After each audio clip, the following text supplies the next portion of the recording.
Hello, donc aujourd'hui, Wakanda Forever. Alors c'est un film assez particulier étant donné que le premier Black Panther, j'avais vraiment pas du tout aimé le film. Alors pourquoi? Parce que déjà il y avait beaucoup de hype sur ce film.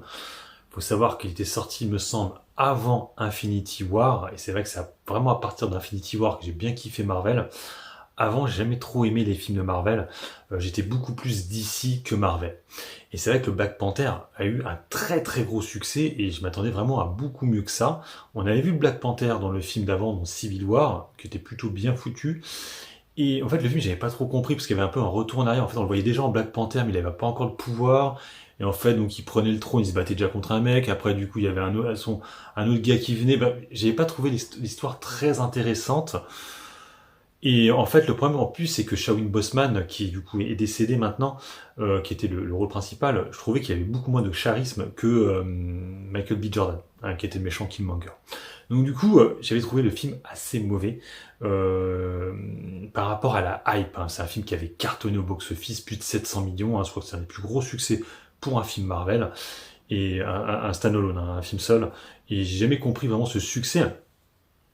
Et donc, bon, alors après, on le sait qu'en 2020, il y a eu l'annonce du décès de Chadwick Boseman. Donc, ça a été un peu un choc, hein, personne s'y attendait, hein. En fait, il n'avait jamais communiqué sur sa maladie. Donc, du coup, énorme choc. Et du coup, 2 ans après, on retrouve avec ce Black Panther Wakanda Forever. Donc, c'est un peu un film transitoire avec peut-être un retour d'un Black Panther. On reviendra à ça dans la partie spoil.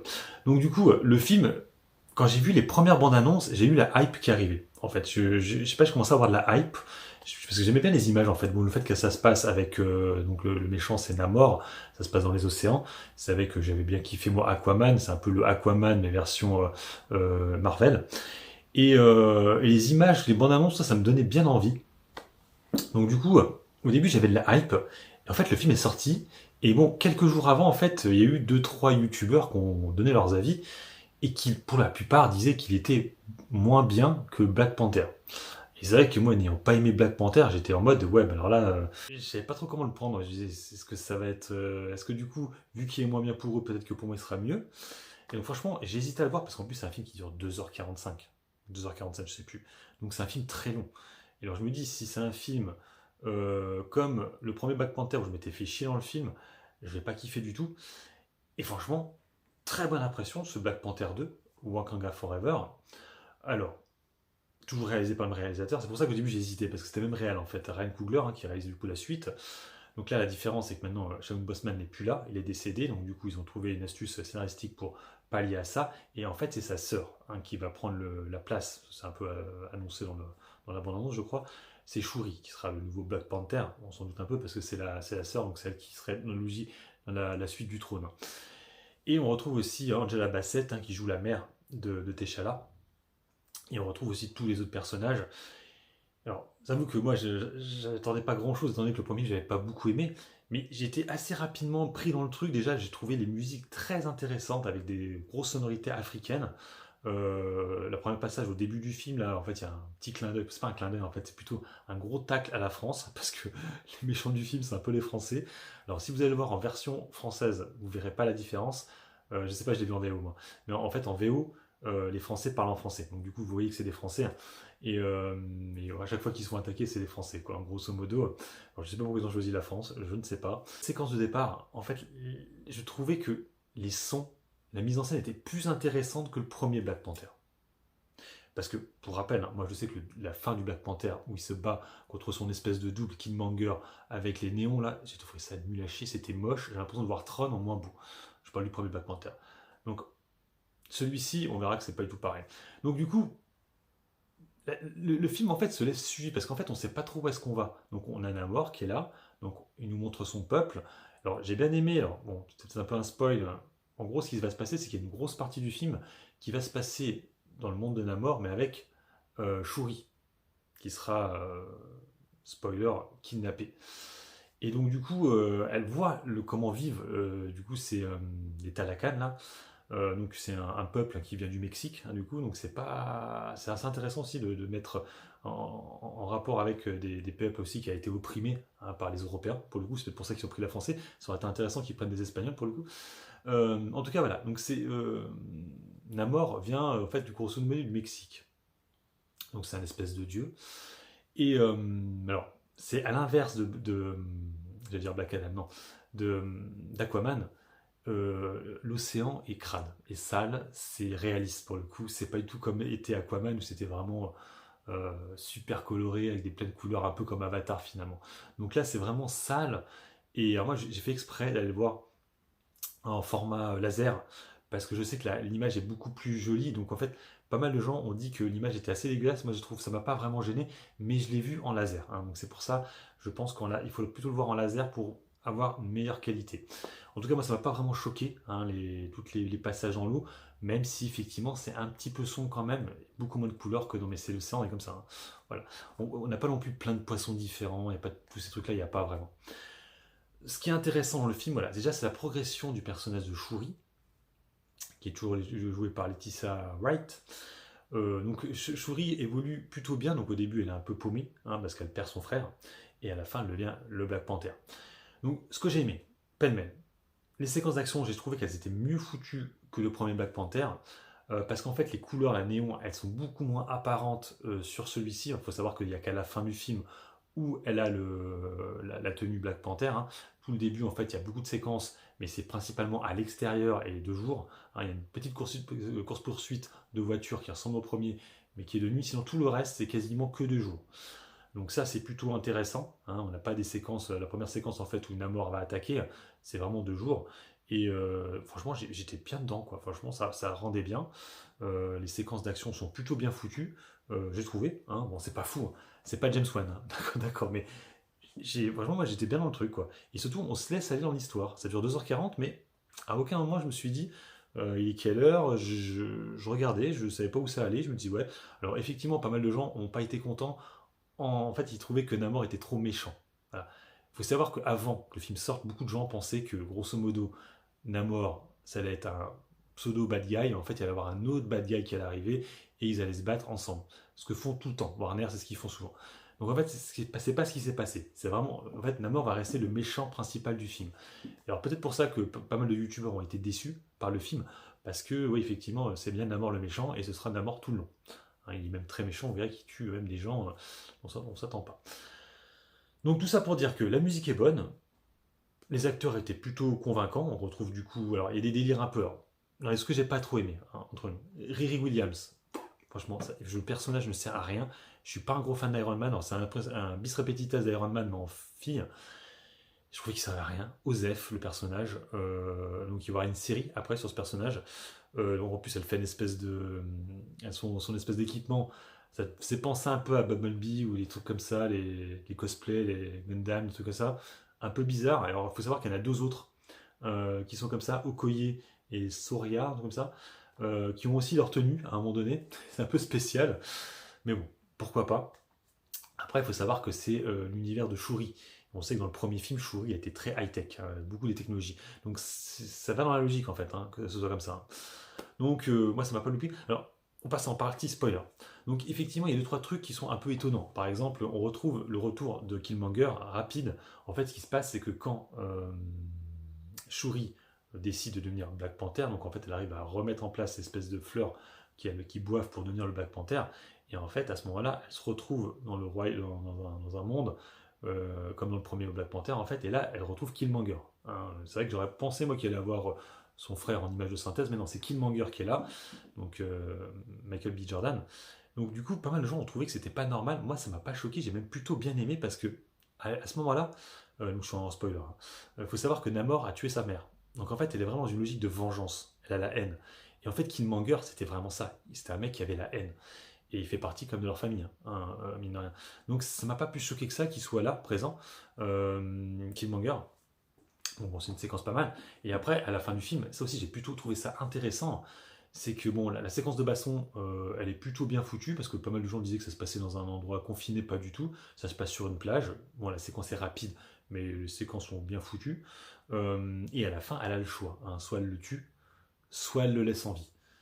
Et j'ai trouvé tout ce passage-là plutôt bien foutu, avec elle se rappelle ce que lui disait sa mère, elle se rappelle aussi tout ce qu'elle lui a montré en fait, j'allais dire Tanor, non, Namor, hein, parce que comme je vous l'ai dit au début du film, elle lui fait visiter un peu son truc. En fait, on sent bien elle est partagée en fait, hein, elle a la haine, mais d'un autre côté, en fait, elle lui montre qui elle est en fait, hein. C'est la phrase qu'on entend à l'annonce, un show we we are. Donc en fait, voilà. Et donc finalement, elle le laisse en vie, Namor, elle le tue pas.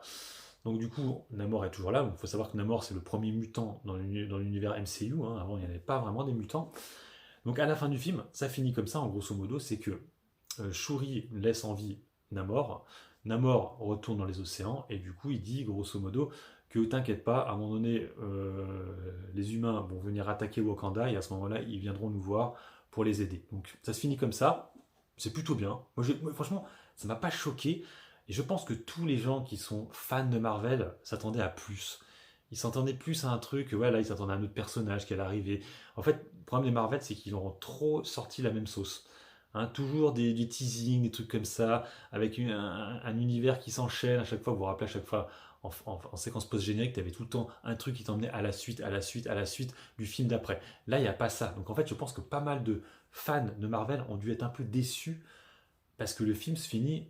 Bon, il y a l'ouverture à la fin, parce que bien évidemment, on retrouve donc le fameux personnage de Nakia, qu'on voit quelques fois dans le film, qui a un petit un passage de bravoure, hein. C'est elle qui va sauver la princesse Shuri, avec, en fait, qui est, j'avais pas dit, hein, qui est prisonnier avec Riri Williams. Et donc, c'est son petit moment de gloire, et en fait, à la fin du film, tu apprends qu'elle a eu un enfant quand même avec T'Challa. Et donc, eh ben, il y aura la suite d'un Black Panther avec certainement le fils, hein, qui est là, donc du coup c'est sauvé. Hein, on aura un nouveau Black Panther, je pense, pour le film d'après. Donc les gros bons points, la musique, j'ai vraiment bien kiffé.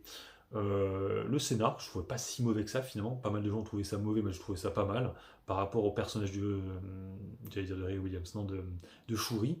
Ray Williams, c'est ce que j'ai pas aimé. La mère aussi, euh, très très bonne. Bon, malheureusement, elle meurt dans le film. Et puis Okoye, sympathique. Bon, il y a des trucs un peu cons, hein, genre, pas un peu con, mais un peu. En fait, Riri Williams, c'est un peu le personnage un peu con du truc. Et il y a Boubaca, là, qui est aussi un peu un personnage un peu osef, un peu con-con. Voilà. Il y a aussi des trois trucs aussi qui est un peu chiant avec Walt Disney, c'est alors ça, c'est très chiant. T'as toujours un petit passage dans le film où t'as des couples gays. Ils t'en mettent toujours à un moment donné. Donc là, c'est pareil, à un moment donné, t'as un petit passage dans le film où elle fait genre, viens là, ma chérie. T'es là, mais pourquoi tu fais ça? Pourquoi ça sert? C'est Walt Disney, hein, à ce moment-là. Donc là, ils savent très bien qu'en faisant ça, en plus, dans les pays arabes, le film va être blacklisté. En Chine, le film va être blacklisté. Ils le savent, hein. Ils le savent très bien, mais ils le font. Bon, pourquoi pas, hein. Et heureusement que je me suis forcé, parce que c'est vrai que quand je voyais tous les influenceurs en parler, tout le monde disait que c'était moins bien que le premier. Et moi qui n'avais pas aimé le premier, en fait, je me rends compte, en fait, c'est ce que j'attendais peut-être dans le premier, c'est peut-être ce que j'ai eu dans le deuxième. Et je pense peut-être que le personnage de Black Panther m'intéressait peut-être pas suffisamment pour le film Black Panther. Parce qu'en fait, on l'avait déjà vu dans le précédent film, Black Panther, pas Black Panther, dans Civil War.